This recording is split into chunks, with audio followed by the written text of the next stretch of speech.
եւ ավելի պատկերավոր մաքսիմալ բարձ ներկայացնելու թե ինչ է պետական բյուջեն եւ ինչպես է այն ձևավորվում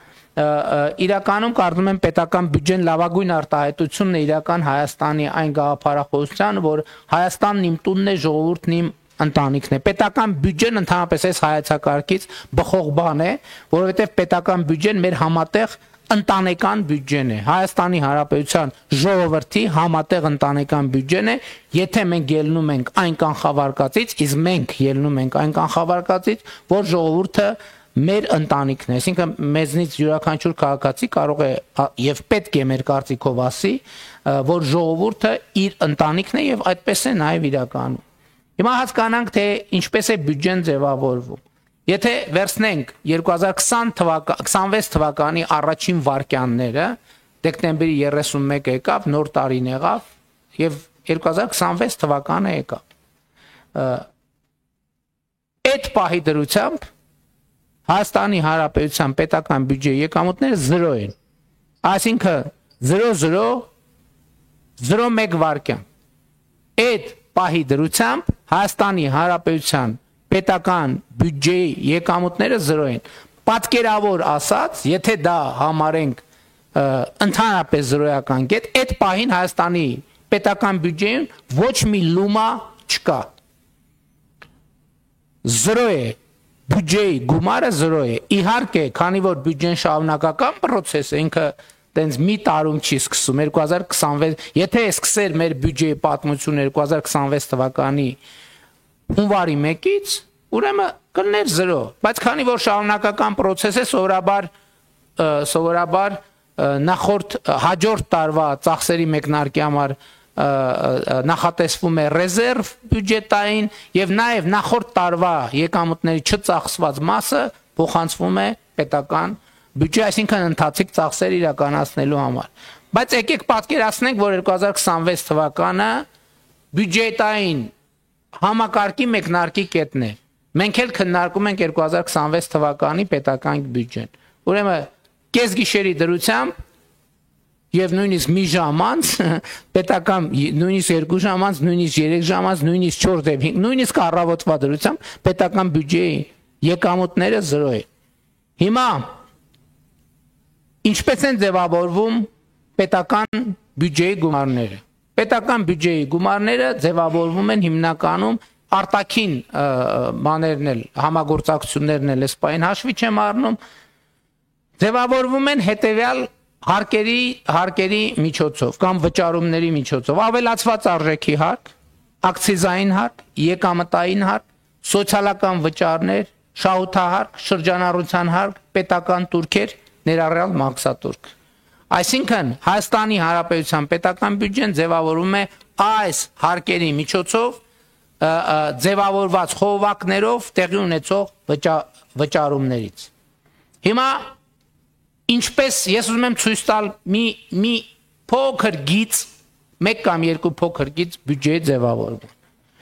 Հունվարի լույս 1-ի գիշերը բնականաբար առավոտյան խանութում մեծ հավանականությամբ ասենք օրինակ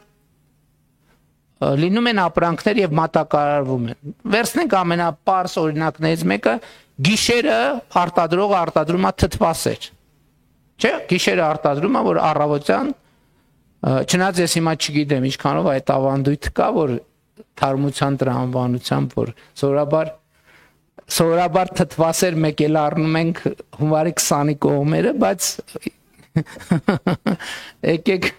եկեք նայենք չնայած այդ ավանդույթը ոնց որ կամած փոխվում է հիմա հունվարի լույս 1-ի գիշերը արտադրողը թթվասերը արտադրեց թողարկման պահին գոյանում է ավելացված արժեքի հարկ այսինքն երբ որ ապրանքը թողարկվեց ինքը դեռ չի վճարվել բայց իր շուրջ իր փաթեթավորման հետ ձևավորվում է նաև ավելացված արժեքի հարկ բայց այդ հարկը մտնում է պետական բյուջե այդ ապրանքի շրջանառության արդյունքում մասնավորապես բնականաբար թթվասերը առաքվեց խանութ եւ երբ քաղաքացին իր բակի խանութում գնում է թթվասերը ասենք վճարելով 400 դրամ այդ պահից սկսվում է բյուջեի համալրման գործընթացը Ես ուզում եմ մեր բոլոր քաղաքացիների ուշադրությունը հրավիրել հետևյալ փաստի վրա։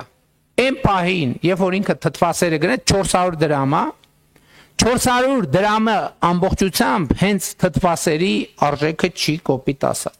400 դրամի մեջ 20 դրամը, ներողություն, 20%-ը, այսինքն 80 դրամը ավելացված արժեքի հարկն է։ Եվ ավելացված արժեքի հարկը պետական բյուջե, ես հիմա չեմ կանգ առնի ավելացված արժեքի հարկի այդ հաշվեգրումների եւ այլնի վրա, հա, պարզ բան անեմ, մասնագետները խոժորված ինձ են նայում, որպեսզի այդ նրբությունները չեմ ընդգծի, թե ինչպես է բան արվում,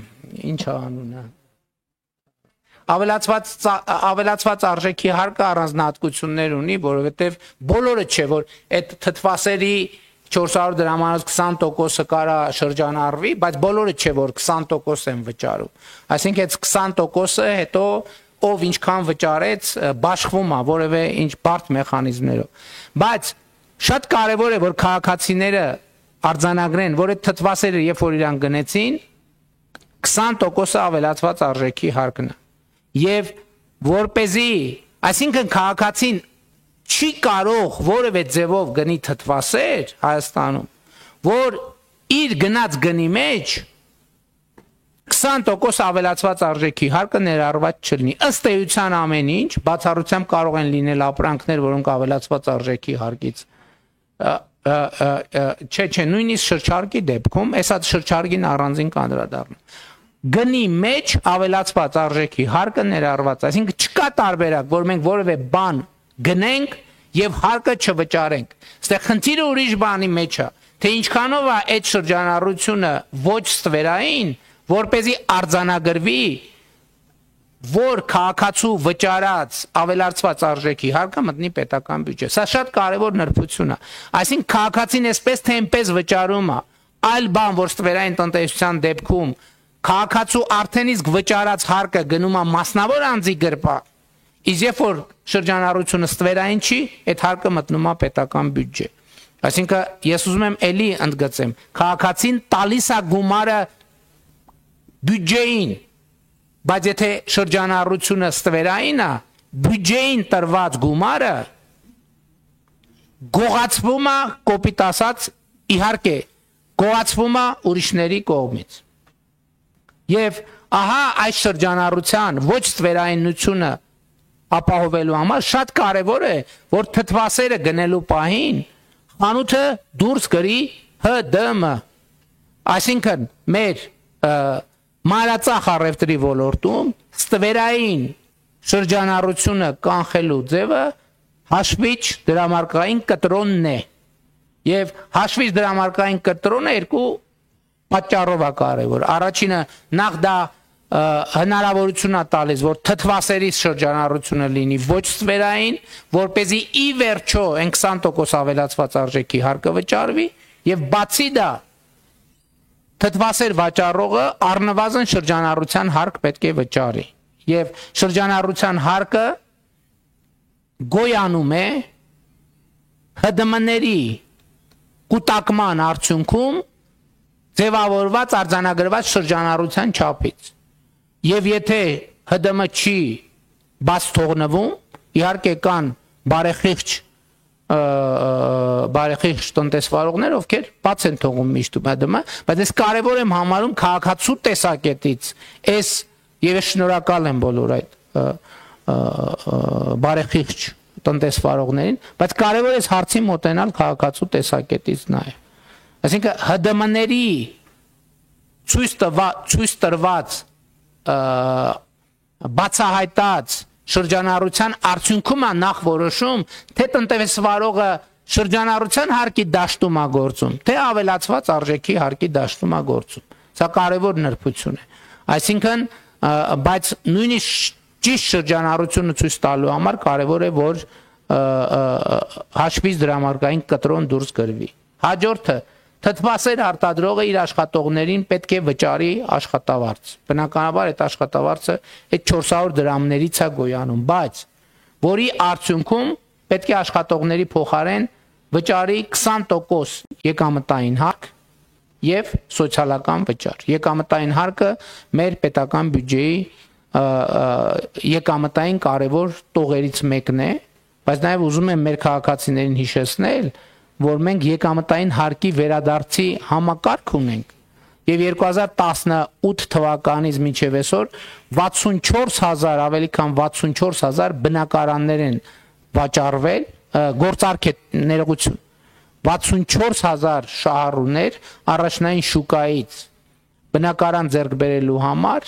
ստացել են տասնյակ